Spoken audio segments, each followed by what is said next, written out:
ನಾವು ಈ ಸಿನಿಮಾದಲ್ಲಿ ನೋಡ್ತಾ ಇರ್ತೀವಿ, ಯಾರಾದರೂ ಒಬ್ಬ ವ್ಯಕ್ತಿ ತನ್ನ ಆಸೆಗಳು ತೀರೋಕಿನ ಮುಂಚೆಗೆ ಸತ್ತೋದ್ರೆ ಅವರು ಈ ಭೂಮಿ ಮೇಲೆ ದೆವ್ವ ಆಗಿನೋ ಇಲ್ಲ ಆತ್ಮಗಳಾಗಿನೋ ತಿರುಗಾಡ್ತಾ ಇರ್ತಾರಂತ. ಇಂಥ ಆತ್ಮಗಳು ಒಂದು ಟೈಮ್ನ ನೋಡ್ಕೊಂಡು ಮನುಷ್ಯರ ಒಳಗೆ ಆತ್ಮಗಳಾಗಿ ಎಂಟ್ರಿ ಆಗ್ತಾ ಇರ್ತವೆ. ಈ ಥರ ಒಂದು ಘಟನೆಗಳನ್ನು ನಾವು ಸಿನಿಮಾದಲ್ಲಿ ಮೂವೀಸ್ಗಳಲ್ಲಿ ನೋಡ್ತಾ ಇರ್ತೀವಿ.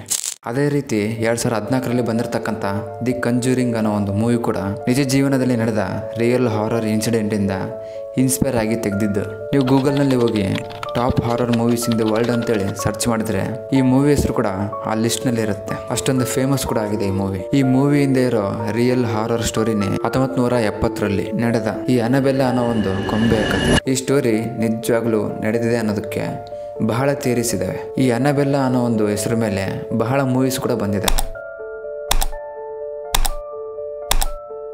ಸೊ ಇಷ್ಟಕ್ಕೆ ಈ ಅನಬೆಲ್ಲಾ ಕಥೆ ಏನು, ಈ ಘಟನೆ ನಡೆದಿದ್ದು ನಿಜನ ಸುಳ್ಳ ಅನ್ನೋದು ಈ ವಿಡಿಯೋದಲ್ಲಿ ಹೇಳ್ತಾ ಇದ್ದೇನೆ. ಈ ಅನಬೆಲ್ಲಾ ಗೊಂಬೆಯನ್ನ ಮೂವೀಸ್ನಲ್ಲಿ ಈ ತರ ತೋರಿಸಿದ್ದಾರೆ, ಆದರೆ ಇದು ರಿಯಲ್ ಆಗಿ ಬೇರೆನೇ ಇರುತ್ತೆ. ಅದನ್ನೀಗ ಒಂದು ಮ್ಯೂಸಿಯಂನಲ್ಲಿ ಇಟ್ಟಿದ್ದಾರೆ. ಅದು ರಿಯಲ್ ಆಗಿ ಹೇಗೆ ಇರುತ್ತೆ ಅನ್ನೋದು ಈ ವಿಡಿಯೋದಲ್ಲಿ ತೋರಿಸ್ತಾ ಇದ್ದೀನಿ. ಸೊ ವಿಡಿಯೋ ಭಾಳ ಇಂಟ್ರೆಸ್ಟಿಂಗ್ ಆಗಿದೆ. ಸೊ ಈ ವಿಡಿಯೋನ ಎಲ್ಲಿ ಸ್ಕಿಪ್ ಮಾಡಿದೆ, ಈ ವಿಡಿಯೋನ ಪೂರ್ತಿಯಾಗಿ ನೋಡಿ. ಅಂಡಿನ ಲೇಟ್ ಮಾಡಿದೆ, ವಿಡಿಯೋದಲ್ಲಿ ಹೋಗೋಣ.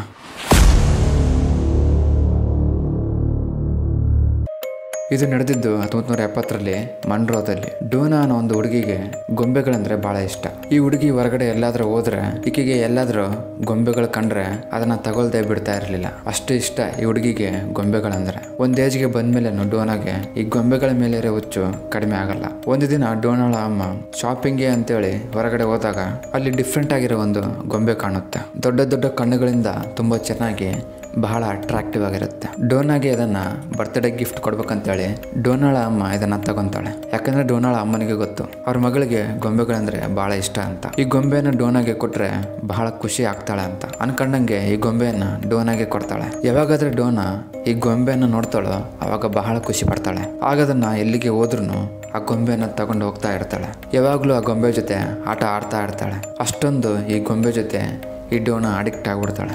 ಡೋನಾ ಈಗ ಓದ್ಕೊಳ್ಳಕ್ಕೆ ಕಾಲೇಜ್ ಹಾಸ್ಟೆಲ್ಗೆ ಹೋಗ್ಬೇಕು. ಅವರ ಅಮ್ಮನನ್ನ ಒಪ್ಪಿಸಿ ಆ ಗೊಂಬೆಯನ್ನು ಕೂಡ ಕಾಲೇಜ್ ಹಾಸ್ಟೆಲ್ಗೆ ತಗೊಂಡು ಹೋಗ್ತಾಳೆ. ಹೀಗೆ ಒಂದು ದಿನ ಏನಾಗುತ್ತೆ, ಡೋನಾ ಕಾಲೇಜ್ಗೆ ಹೋಗಕ್ಕಿಂತ ಮುಂಚೆಗೆ ಆ ಗೊಂಬೆಯನ್ನ ನೀಟಾಗಿ ಬೆಡ್ ಮೇಲೆ ಮಲಗಿಸಿ ನಾನು ಕಾಲೇಜ್ಗೆ ಹೋಗಿ ಬರ್ತೀನಿ, ನೀನು ಅಲ್ಲಿವರೆಗೂ ಇಲ್ಲೇ ಹುಷಾರಾಗಿ ಮಲ್ಕೊಂಡಿರ ಅಂತೇಳಿ ಅಲ್ಲಿಂದ ಹೇಳಿ ಹೋಗ್ತಾಳೆ. ಆದ್ರೆ ಡೋನಾ ಕಾಲೇಜ್ ಮುಗಿಸ್ಕೊಂಡು ಮನೆಗೆ ಬಂದು ಆ ಬೆಡ್ ಮೇಲೆ ಗೊಂಬೆ ನೋಡಿದ್ರೆ ಇಲ್ಲ, ಪಕ್ಕದ ರೂಮ್ ನಲ್ಲಿ ಚೇರ್ ಮೇಲೆ ಆ ಗೊಂಬೆ ಕುಂತಿರುತ್ತೆ. ಸ್ಟಾರ್ಟಿಂಗ್ ನಲ್ಲಿ ಡೋನಾ ನಾನೇ ಆ ಪ್ಲೇಸ್ ನಲ್ಲಿ ಇಟ್ಟು ಮರ್ತೋಗಿರ್ಬೋದೇನೋ ಅಂತೇಳಿ ಅನ್ಕೊಂತಾಳೆ. ಆದ್ರೆ ಈ ತರ ಘಟನೆಗಳು ಮತ್ತೆ ಮತ್ತೆ ಆಗ್ತಾ ಇರುತ್ತೆ. ಒಂದ್ಸರಿ ಬೆಡ್ ಮೇಲೆ ಇರೋದು, ಒಂದ್ಸರಿ ಕಿಚನ್ ನಲ್ಲಿ ಇರೋದು, ಒಂದ್ಸರಿ ಚೇರ್ ಮೇಲೆ ಇರೋದು, ಈ ತರ ಎಲ್ಲ ಆಗ್ತಾ ಇರುತ್ತೆ. ಈ ತರ ಆಗ್ತಾ ಇರುವಾಗ ಡೋನಾಗೆ ಒಂದು ದಿನ ಪೇಪರ್ ಮೇಲೆ ಹೆಲ್ಪ್ ಮೀ ಅಂತ ಬ್ಲಡ್ ಇಂದ ಬರೆದಿರೋ ಒಂದು ಪೇಪರ್ ಸಿಗುತ್ತೆ. ಅದೇ ಟೈಮ್ನಲ್ಲಿ ಡೋನಾ ಆ ಗೊಂಬೆಯ ಕಣ್ಣುಗಳನ್ನು ಗಮನಿಸ್ತಾಳೆ. ಆಗ ಆ ಗೊಂಬೆ ಕಣ್ಣಿಂದ ಏನೋ ಒಂಥರ ರೆಡ್ ಕಲರ್ನಿಂದ ಬ್ಲಡ್ ಬರೋ ತರ ಕಾಣ್ತಾ ಇರುತ್ತೆ. ಅದನ್ನು ನೋಡಿದ್ಕೊಳ್ಳೋ ಡೋನಾ ಬಹಳ ಭಯ ಬೀಳ್ತಾಳೆ. ಅದೇ ದಿನ ಡೋನಾ ಅವರ ಅಮ್ಮನ ಮನೆಗೆ ಹೋಗ್ತಾಳೆ. ಈ ತರ ಆಗ್ತಾ ಇದೆ ಅಂತೇಳಿ ಅವರ ಅಮ್ಮನಿಗೆ ಹೇಳ್ತಾಳೆ. ಆಗ ಅವರಮ್ಮ ಅಲ್ಲೇ ಲೋಕಲ್ನಲ್ಲಿ ಇರತಕ್ಕಂಥ ಪ್ಯಾರಾನಾರ್ಮಲ್ ಇನ್ವೆಸ್ಟಿಗೇಟರ್ಸ್ನ ಕರೆಸ್ತಾಳೆ. ಆಗ ಆ ಪ್ಯಾರಾನಾರ್ಮಲ್ ಇನ್ವೆಸ್ಟಿಗೇಟರ್ಸ್ 2 ದಿನ ಅಲ್ಲೇ ಇದ್ದು ಆ ಗೊಂಬೆಯನ್ನು ಅಬ್ಸರ್ವ್ ಮಾಡಿದ್ಮೇಲೆ ಅವ್ರಿಗೆ ಗೊತ್ತಾಗಿದ್ದೇನೆಂದ್ರೆ ಆ ಗೊಂಬೆಯಲ್ಲಿ 7 ವರ್ಷದ ಒಂದು ಚಿಕ್ಕ ಹುಡುಗಿಯ ಆತ್ಮ ಇದೆ ಅಂತೇಳಿ ಗೊತ್ತಾಗುತ್ತೆ. ಈ ಡೋನಾ ಅಂದ್ರೆ ಈ ಹುಡುಗಿಗೆ ಬಹಳ ಇಷ್ಟ. ಅಂಡ್ ಈ 7 ವರ್ಷದ ಚಿಕ್ಕ ಹುಡುಗಿ ಇದೇ ಮನೆಯಲ್ಲಿ ಸತ್ತು ಹೋಗಿದ್ದಾಳೆ ಅಂತೆಲ್ಲ ಇವೆಲ್ಲ ವಿಷಯಗಳನ್ನ ಡೋನಾ ಮತ್ತೆ ಡೋನಾ ಅವರ ಫ್ರೆಂಡ್ಸ್ಗೆ ಹೇಳ್ತಾರೆ. ಈಗ ಡೋನಾಳ ಫ್ರೆಂಡ್ಸ್ ಅಲ್ಲಿ ಒಬ್ಬ ಹುಡುಗ ಡೋನಾ ಹತ್ರ ಬಂದು, ಡೋನಾ ಎಷ್ಟೇ ಆದ್ರೂ ಈ ಗೊಂಬೆಯಲ್ಲಿರೋದು ಒಂದು ಸತ್ತು ಹೋದ ಹುಡುಗಿಯ ಆತ್ಮ, ಇದನ್ನ ನಾವು ಮನೆಯಲ್ಲಿ ಇಟ್ಕೊಳ್ಳೋದು ಅಷ್ಟೊಂದು ಸೇಫ್ ಅಲ್ಲ ಅಂತೇಳಿ ಹೇಳ್ತಾನೆ. ಆದರೆ ನಿಮಗೆ ಗೊತ್ತಲ್ಲ ಡೋನಾಗೆ ಗೊಂಬೆಗಳಂದ್ರೆ ಎಷ್ಟು ಇಷ್ಟ ಅಂತ. ಒಂದು ಗೊಂಬೆ ನನ್ನೇನು ಮಾಡುತ್ತೆ ಅಂತೇಳಿ ಕೇರ್ಲೆಸ್ ಆಗಿ ಆ ಗೊಂಬೆಯನ್ನ ತನ್ನ ಹತ್ರನೇ ಇಟ್ಕೊತಾಳೆ. ಈ ಗೊಂಬೆಯಲ್ಲಿರೋ ಆತ್ಮ 7 ವರ್ಷದ ಅನಬೆಲ್ಲಾ ಹಿಗ್ಗಿನ್ಸ್ ಅನ್ನೋ ಒಂದು ಚಿಕ್ಕ ಹುಡುಗಿದು. ಇವಾಗ ಸ್ವಲ್ಪ ಕ್ಲಿಯರ್ ಆಗಿ ಕೇಳಿ. ಈಗ ಈ ಹುಡುಗ ಡೋನಾ ಹತ್ರ ಹೇಳಿರೋ ಈ ವಿಷಯಗಳನ್ನ ಆ ಗೊಂಬೆಯಲ್ಲಿರೋ ಆತ್ಮ ಕೇಳಿಸ್ಕೊಂತ ಇರುತ್ತೆ. ಆಮೇಲೆ ಈ ಹುಡುಗ ಮನೆಗೆ ಹೋಗ್ತಾನೆ. ಮನೆಗೆ ಹೋದ್ಮೇಲೆ ನಿದ್ದೆ ಮಾಡ್ತಿರುವಾಗ ಮಿಡ್ ನೈಟ್ ಆ ಟೈಮ್ನಲ್ಲಿ ಮನೆಯೊಳಗೆ ಯಾರೋ ಬಂದಿರೋ ಹಾಗೆ ಈ ಹುಡುಗನಿಗೆ ಅನಿಸುತ್ತೆ. ಸಡನ್ ಆಗಿ ಅವನು ಕಣ್ಣು ತೆಗೆದು ನೋಡಿದ್ರೆ ಅವನ ಮುಂದೆ ಆ ಅನಬೆಲ್ಲಾ ಗೊಂಬೆ ಇರುತ್ತೆ. ಅದನ್ನ ನೋಡಿ ಅಲ್ಲಿಂದ ಇಮಿಡಿಯೇಟ್ ಆಗಿ ಎದ್ದೊಳಕ್ಕೆ ಟ್ರೈ ಮಾಡ್ತಾನೆ. ಆದ್ರೆ ಬಾಡಿ ಫುಲ್ ಸ್ಟ್ರಕ್ ಆಗಿರೋ ತರ ಅವನಿಗೆ ಅನಿಸುತ್ತೆ. ಆಗ ಅವನು ಆ ಗೊಂಬೆಯ ಕಣ್ಣುಗಳನ್ನು ನೋಡಿದ್ಮೇಲೆ ಅಲ್ಲೇ ಅನ್ಕಾನ್ಸಿಯಸ್ ಆಗಿ ಬೀಳ್ತಾನೆ. ನೆಕ್ಸ್ಟ್ ಡೇ ಈ ಹುಡುಗನ ಮನೆಗೆ ಡೋನಾ ಬರ್ತಾಳೆ. ಬಂದು ನೋಡಿದ್ರೆ ಆ ಗೊಂಬೆ ಆ ಹುಡುಗನ ರೂಮ್ ನಲ್ಲಿ ಇರುತ್ತೆ. ಆಮೇಲೆ ಡೋನಾ ಅವನನ್ನ ಎಬ್ಬಿಸಿ ನಿನಗೆ ಏನಾಗಿದೆ ಅಂತೇಳಿ ಕೇಳ್ತಾಳೆ. ಆಗ ಆ ಹುಡುಗ ಹೇಳ್ತಾನೆ, ರಾತ್ರಿ ಈ ಗೊಂಬೆ ನಮ್ಮ ಮನೆಗೆ ಬಂದು ನನ್ನ ಭಯ ಬೀಳಿಸಿದೆ ಅಂತೇಳಿ ಹೇಳ್ತಾನೆ. ಡೋನಾ ತಿರುಗಿ ಆ ಗೊಂಬೆಯನ್ನು ನೋಡಿದ್ರೆ ಸಿಂಪಲ್ ಆಗಿ ಆ ಗೊಂಬೆ ಒಂದು ಕಡೆ ಕುಂತಿರುತ್ತೆ. ಹಾಗೆ ಕೆಲವು ದಿನಗಳ ಆದ್ಮೇಲೆ ಆ ಹುಡುಗ ಡೋನಾಳ ಮನೆಗೆ ಬರ್ತಾನೆ. ಆಗ ಡೋನಾ ಅವನಿಗೋಸ್ಕರ ಏನಾದರೂ ತಿನ್ನೋಕೆ ತರೋಣ ಅಂತೇಳಿ ಕಿಚನ್ ರೂಮ್ಗೆ ಹೋಗ್ತಾಳೆ. ಅವಾಗ ಈ ಹುಡುಗನಿಗೆ ಡೋನಾಳ ಬೆಡ್ರೂಮ್ಗೆ ಯಾರೋ ಎಂಟ್ರಿ ಆಗಿರೋ ಥರ ಅನಿಸ್ತಾ ಇರುತ್ತೆ. ಆಗ ರೂಮ್ಗೆ ಹೋಗಿ ನೋಡಿದ್ರೆ ಅಲ್ಲಿ ಯಾರೂ ಇರಲ್ಲ. ಒಂದು ಚೇರ್ ಮೇಲೆ ಆ ಅನಬೆಲ್ಲ ಗೊಂಬೆ ಕುಂತಿರುತ್ತೆ. ಆಗ ಸಡನ್ ಆಗಿ ಈ ಹುಡುಗ ಆ ಗೊಂಬೆಯ ಕಣ್ಣುಗಳನ್ನ ಹಾಗೆ ನೋಡ್ತಾ ಇರ್ತಾನೆ. ಆಗ ಅವನಿಗೆ ಚೆಸ್ಟ್ ಮೇಲೆ ಏನೋ ಪೇನ್ ಬರ್ತಾ ಇರೋ ಹಾಗೆ ಅನ್ಸುತ್ತೆ. ಏನಾಗಿದೆ ಅಂತೇಳಿ ಶರ್ಟ್ ತೆಗೆದು ನೋಡಿದ್ರೆ ಉಗುರುಗಳಿಂದ ಯಾರೋ ಸ್ಕ್ರಾಚ್ ಹಾಕಿರೋ ತರ ಇರುತ್ತೆ. ಆದ್ರೆ ಇದು ಹೇಗೆ ಆಗಿದೆ ಅಂತೇಳಿ ತಿಳ್ಕೊಳ್ಳೋಕ್ಕೋಸ್ಕರ ಡೋನಾಳ ಫ್ರೆಂಡ್ಸ್ ಎಲ್ಲರೂ ಸೇರಿ ಒಬ್ಬ ಪ್ರೀಸ್ಟ್ ಹತ್ರ ಹೋಗ್ತಾರೆ. ಆಗ ಅವರು ಆ ಗೊಂಬೆಯನ್ನು ನೋಡಿ, ಇದೇನೋ ನೋಡೋಕ್ಕೆ ಬಹಳ ಭಯಂಕರವಾಗಿದೆ, ಇದನ್ನ ಹ್ಯಾಂಡಲ್ ಮಾಡೋಕ್ಕೆ ನನ್ನ ಕೈಲಾಗಲ್ಲ, ನನಗಿಂತ ಎಕ್ಸ್ಪೀರಿಯನ್ಸ್ಡ್ ಪ್ರೀಸ್ಟ್ ಒಬ್ಬರಿದ್ದಾರೆ, ಅವರನ್ನು ಕರೆಸ್ತೀನಿ ಅಂತೇಳಿ ಅವರನ್ನು ಕರೆಸಿ ಅವರು ಆ ಗೊಂಬೆಯನ್ನು ನೋಡಿದ್ಮೇಲೆ ಮತ್ತೆ ಇವ್ರ ಜೊತೆಗೆ ಇನ್ನೂ ಇಬ್ರು ಇರ್ತಾರೆ, ಎಡ್ ಅಂಡ್ ಲಾರೆನ್ ಅಂತೇಳಿ. ಇವರು ಪ್ಯಾರಾನಾರ್ಮಲ್ ಇನ್ವೆಸ್ಟಿಗೇಟರ್ಸ್. ಇವರು ಮೂವರು ಸೇರಿ ಆ ಗೊಂಬೆ ಜೊತೆಗೆ ಮಾತಾಡಿದ ಮೇಲೆ ಇವರಿಗೆ ಗೊತ್ತಾಗಿದ್ದೇನೆಂದ್ರೆ ಈ ಗೊಂಬೆ ಒಳಗೆ ಇರೋದು ಒಂದು ಚಿಕ್ಕ ಹುಡುಗಿಯ ಆತ್ಮ ಅಲ್ಲ, ಈ ಗೊಂಬೆಯಲ್ಲಿ ಇರೋದು ಒಂದು ಕ್ರೂರವಾದ ಪಿಶಾಚಿ, ಚಿಕ್ಕ ಹುಡುಗಿಯ ತರ ನಾಟಕ ಮಾಡ್ತಿದೆ ಅಂತೇಳಿ ಹೇಳ್ತಾರೆ.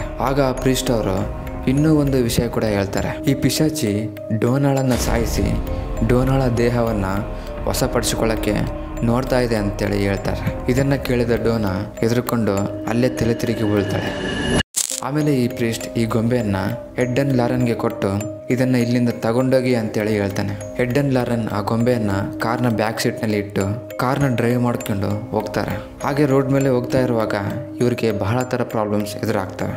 ಬ್ರೇಕ್ಸ್ ಫೇಲ್ ಆಗೋದು, ಕಾರ್ ಬ್ಯಾಲೆನ್ಸ್ ಇಲ್ಲ ಆ ಕಡೆ ಈ ಕಡೆ ಹೋಗೋದು, ಈ ಥರ ಎಲ್ಲ ಆಗ್ತಾ ಇರುತ್ತೆ. ಹಾಗೆ ಆಗ್ತಾ ಇರುವಾಗ ಈ ಎಡ್ ಏನು ಮಾಡ್ತಾನಂದ್ರೆ ತನ್ನ ಹತ್ರ ಇರೋ ಹಾಲಿ ವಾಟರಿಂದ ಆ ಗೊಂಬೆಯ ಮೇಲೆ ಹಾಕ್ತಾನೆ. ಅವಾಗಿಂದ ಆ ಥರ ಪ್ರಾಬ್ಲಮ್ಸ್ ಇವರಿಗೆ ಬರದೇ ಕಡಿಮೆ ಆಗ್ತವೆ.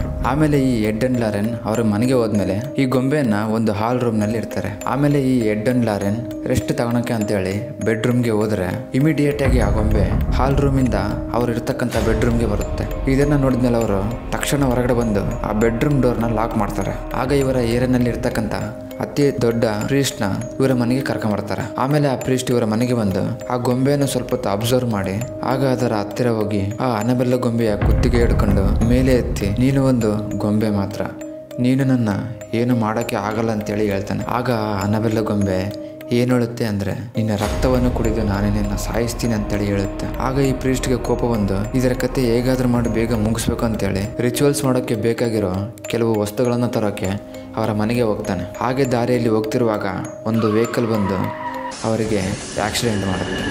ಆ ಆಕ್ಸಿಡೆಂಟ್ ಆಗಿರೋ ಪ್ಲೇಸ್ನಲ್ಲಿ ಕೆಲವು ಜನ ಆ ಪ್ರೀಸ್ಟ್ನ ಮೊಬೈಲ್ ಫೋನನ್ನು ತಗೊಂಡು ರೀಸೆಂಟ್ ಕಾಲ್ ಲಾಕ್ಸ್ನಲ್ಲಿರೋ ಎಡ್ ಅಂಡ್ ಲಾರೆನ್ಗೆ ಕಾಲ್ ಮಾಡಿ ಪ್ರೀಸ್ಟ್ಗೆ ಈ ಆಕ್ಸಿಡೆಂಟ್ ಆಗಿದೆ, ಅದೃಷ್ಟವಶಾತ್ ಅವರಿನ್ನೂ ಬದುಕಿದ್ದಾರೆ, ಬೇಗನೆ ಇಲ್ಲಿ ಬನ್ನಿ ಅಂತೇಳಿ ಕಾಲ್ ಮಾಡಿ ಹೇಳ್ತಾರೆ.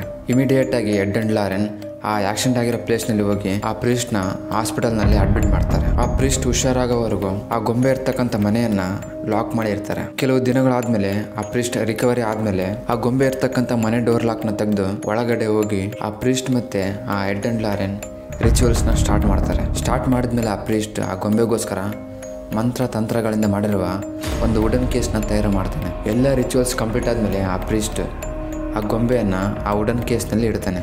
ಇಟ್ಟು ಆ ಅನಬೆಲ್ಲ ಗೊಂಬೆಯನ್ನು ಶಾಶ್ವತವಾಗಿ ಬಂಧಿಸ್ತಾರೆ. ಈಗ ಬಂಧಿಸಿದ ಗೊಂಬೆ ಒಂದು ಮ್ಯೂಸಿಯಂನಲ್ಲಿದೆ. ಇಷ್ಟೊತ್ತು ನಾನು ಹೇಳಿರೋ ಈ ಸ್ಟೋರಿ ಎಲ್ಲ ಅನಬೆಲ್ಲ ಅನ್ನೋ ಒಂದು ಮೂವಿಯಿಂದ ತಗೊಂಡಿರೋದು. ನಿಮಗೆ ಮೊದಲಿಗೆ ಹೇಳಿರೋ ಥರ ಈ ಮೂವಿಯನ್ನು 1970ರಲ್ಲಿ ನಡೆದ ಒಂದು ಹಾರರ್ ಇನ್ಸಿಡೆಂಟಿಂದ ಇನ್ಸ್ಪೈರ್ ಆಗಿ ತೆಗೆದಿದ್ದು. ಅಂಡ್ ನಾನು ಈ ವಿಡಿಯೋದಲ್ಲಿ ತೋರಿಸಿರೋ ಈ ಫೋಟೋಸ್ ಎಲ್ಲ ಈ ಮೂವಿಯಿಂದನೇ ತಗೊಂಡಿರೋದು. ಅಂಡ್ ನಾನು ಈ ವಿಡಿಯೋದಲ್ಲಿ ತೋರಿಸಿರೋ ಈ ಫೋಟೋಸ್ ಮತ್ತು ಈ ಗೊಂಬೆನ ಫೋಟೋಸನ್ನು ಮೂವಿಯಿಂದನೇ ತಗೊಂಡಿರೋದು. ಆದರೆ ರಿಯಲ್ ಲೈಫ್ನಲ್ಲಿ ಈ ಗೊಂಬೆ ಯಾವ ರೀತಿ ಇದೆ ಅನ್ನೋದು ತೋರಿಸ್ತೀನಿ ನೋಡಿ. Strangle me to death. Said Dan said he could smell like glare, so he'll be able to take her. Built this case to represent as original case. I added a couple extra things for our protection as well your protection. ಯಾವಾಗಾದರೆ ಈ ಅನಬೆಲ್ಲ ಗೊಂಬೆಯನ್ನು ಮ್ಯೂಸಿಯಂನಲ್ಲಿ ಇಟ್ಟರು ಆಗ ಬಹಳ ಜನ ಈ ಗೊಂಬೆಯನ್ನು ನೋಡೋಕ್ಕೆ ಬಹಳ ಜನ ಬರ್ತಾಯಿದ್ರು. ಅವರು ಹೇಳೋ ಪ್ರಕಾರ ಮೂವಿನಲ್ಲಿ ತೋರಿಸಿರೋ ಥರ ರಿಯಲ್ ಲೈಫ್ನಲ್ಲಿ ನಿಜವಾಗ್ಲೂ ಈ ಥರ ಆಗಿದೆ ಅನ್ನೋದಕ್ಕೆ ಬಹಳ ಕಡಿಮೆ ಪ್ರೂಫ್ಸ್ ಇದಾವಂತೆ. ಈ ಮೂವಿನಲ್ಲಿ ತೋರಿಸಿರೋ ಈ ಪ್ಯಾರಾನಾರ್ಮಲ್ ಇನ್ವೆಸ್ಟಿಗೇಟರ್ಸ್ ಆದ ಎಡ್ ಅಂಡ್ ಲಾರೆನ್ ಇವರು. ಆದರೆ ರಿಯಲ್ ಲೈಫ್ನಲ್ಲಿ ಎಡ್ ಅಂಡ್ ಲಾರೆನ್ ಈ ರೀತಿ ಇರ್ತಾರೆ. ಇವರಿಬ್ರು ವೈಫ್ ಅಂಡ್ ಹಸ್ಬೆಂಡ್. ಇವರು ರಿಯಲ್ ಲೈಫ್ ನ ಪ್ಯಾರಾನಾರ್ಮಲ್ ಇನ್ವೆಸ್ಟಿಗೇಟರ್ಸ್. ಇವರು ಈ ಪ್ರೊಫೆಷನ್ ಸ್ಟಾರ್ಟ್ ಮಾಡಿದಾಗ ಇವ್ರ ಮೇಲೆ ಬಹಳ ಈ ಕ್ರಿಟಿಸಿಸಮ್ ಅನ್ನೋದಿತ್ತು. ಅಂಡ್ ಇವರು ಬಹಳ ಬುಕ್ಸ್ ಗಳನ್ನು ಕೂಡ ಪಬ್ಲಿಷ್ ಮಾಡ್ತಾ ಇದ್ರು. ಇವರು ಮಾಡೋ ಈ ಪ್ಯಾರಾನಾರ್ಮಲ್ ಇನ್ವೆಸ್ಟಿಗೇಷನ್ ಇಂದ ಬಹಳ ದುಡ್ಡನ್ನು ಕೂಡ ಸಂಪಾದನೆ ಮಾಡ್ಕೊಂಡಿದ್ರು. ವಕಾಲ್ಟ್ ಮ್ಯೂಸಿಯಂ ಪ್ರಪಂಚದಲ್ಲೇ one of the famous museum. ಈ ಬಂಧಿಸಿದ ಅನಬೆಲ್ಲ ಗೊಂಬೆ ಕೂಡ ಈ ಮ್ಯೂಸಿಯಂನಲ್ಲಿ ಇಟ್ಟಿದ್ದು. ಈ ಮ್ಯೂಸಿಯಂನಲ್ಲಿ ಬಹಳ ಗೊಂಬೆಗಳು ವಸ್ತುಗಳು ಇದ್ದಾವೆ. ಆದರೆ ನಿಜಕ್ಕೂ ಇದರಲ್ಲಿರೋ ಎಲ್ಲವೂ ನಿಜವಾಗ್ಲೂ ಪೊಸೆಸ್ ಆಗಿರವಲ್ಲ. ಅವುಗಳನ್ನು ಭಯಂಕರವಾಗಿ ತಯಾರು ಮಾಡಿ ಒಂದು ಹಾರರ್ ಸ್ಟೋರಿನ ಆ್ಯಡ್ ಮಾಡಿ ಮ್ಯೂಸಿಯಂಗೆ ಬರೋ ಜನರನ್ನು ಅಟ್ರಾಕ್ಟ್ ಮಾಡೋದಕ್ಕೆ ಮಾಡಿದ್ದಾರೆ. ಬಹುಶಃ ಈ ಅನಬೆಲ್ಲ ಸ್ಟೋರಿ ಕೂಡ ಈ ಥರ ಪರ್ಪಸ್ಗೋಸ್ಕರನೇ ಇಟ್ಟಿರ್ಬೋದು. ಇದಕ್ಕೆ ನಿಮಗೊಂದು ಸಣ್ಣ ಇನ್ಸಿಡೆಂಟ್ ಹೇಳ್ತೀನಿ. ಗಾರ್ಡನ್ ಅನ್ನೋ ಒಬ್ಬ ನಾವಲ್ ರೈಟರ್ ಒಂದು ಬುಕ್ನ ಬರೆಯೋಕ್ಕೆ ಈ ಎಡ್ ಅಂಡ್ ಲಾರೆನ್ ಹತ್ರ ಹೋಗ್ತಾನೆ. ಅದೇ ಟೈಮ್ನಲ್ಲಿ ಈ ಎಡ್ ಅಂಡ್ ಲಾರೆನ್ ಈ ಅನಬೆಲ್ಲ ಕೇಸ್ನ ಡೀಲ್ ಮಾಡ್ತಾ ಇರ್ತಾರೆ. ಆಗ ಈ ರೈಟರ್ ಡೋನಾ ಅವರ ಫ್ಯಾಮಿಲಿ ಮೆಂಬರ್ಸ್ ಹತ್ರ ನಿಮ್ಮ ಸ್ಟೋರಿನ ಹೇಳಿ ಅಂತೇಳಿ ಕೇಳ್ತಾನೆ. ಆದರೆ ಅವರು ಸರಿಯಾಗಿ ಹೇಳ್ದೆ ಅಲ್ಲಲ್ಲಿ ಲಿಂಕ್ಸ್ ಇಲ್ಲದೆ ಹೇಳ್ತಾರೆ. ಆಗ ಈ ರೈಟರ್ ಇದೇನೋ ಸ್ಟೋರಿ ಕಂಪ್ಲೀಟ್ ಆಗ್ತಾ ಇಲ್ಲ ಅಂತೇಳಿ ಈ ಅನಬೆಲ್ಲ ಸ್ಟೋರಿಗೆ ಬೇರೆ ಸ್ಟೋರಿನ ಆ್ಯಡ್ ಮಾಡಿ ಫುಲ್ ಸ್ಕೇರಿಯಾಗಿ ರೆಡಿ ಮಾಡ್ತಾನೆ. ಸೊ ಈ ಥರ ಅವರು ಈ ಸ್ಟೋರಿ ಭಯ ಬೀಳ್ಸೋಕ್ಕೋಸ್ಕರ ಇನ್ನೂ ಸ್ವಲ್ಪ ಇನ್ಸಿಡೆಂಟ್ಗಳನ್ನು ಕ್ರಿಯೇಟ್ ಮಾಡಿರ್ಬೋದು. ಒಂದು ವೇಳೆ ಈ ಅನಬೆಲ್ಲ ಸ್ಟೋರಿ ನಿಜ ಆಗಿರ್ಬೋದೇನೋ, ಆದರೆ ಜನರನ್ನು ನಂಬಿಸೋಕ್ಕೋಸ್ಕರ ಸ್ವಲ್ಪ ಭಯಂಕರವಾಗಿ ಇರಬೇಕಂತೇಳಿ ಈ ಥರ ಸ್ಟೋರಿನ ಆ್ಯಡ್ ಮಾಡಿರ್ಬೋದು. ಅಂಡ್ ಕೊನೆಯದಾಗಿ ಈ ವಿಡಿಯೋನ ಇಲ್ಲಿವರೆಗೂ ನೋಡಿದ್ದಕ್ಕೆ ಥ್ಯಾಂಕ್ ಯು ಸೊ ಮಚ್. ಈ ವಿಡಿಯೋ ನಿಮಗೆ ಹೇಗೆ ಅನಿಸ್ತು ಅನ್ನೋದು ಕಮೆಂಟ್ ಮಾಡಿ ಹೇಳಿ. ಇದೇ ಥರ ಇಂಟ್ರೆಸ್ಟಿಂಗ್ ವಿಡಿಯೋಸ್ಗೋಸ್ಕರ ಚಾನಲ್ಗೆ ಸಬ್ಸ್ಕ್ರೈಬ್ ಮಾಡ್ಕೊಳ್ಳೋದು ಮಾತ್ರ ಮರಿಬೇಡಿ. ಇದೇ ಥರ ಇನ್ನೊಂದು ವಿಡಿಯೋ ಜೊತೆ ಮತ್ತೆ ಸಿಗೋಣ. ಬಾಯ್.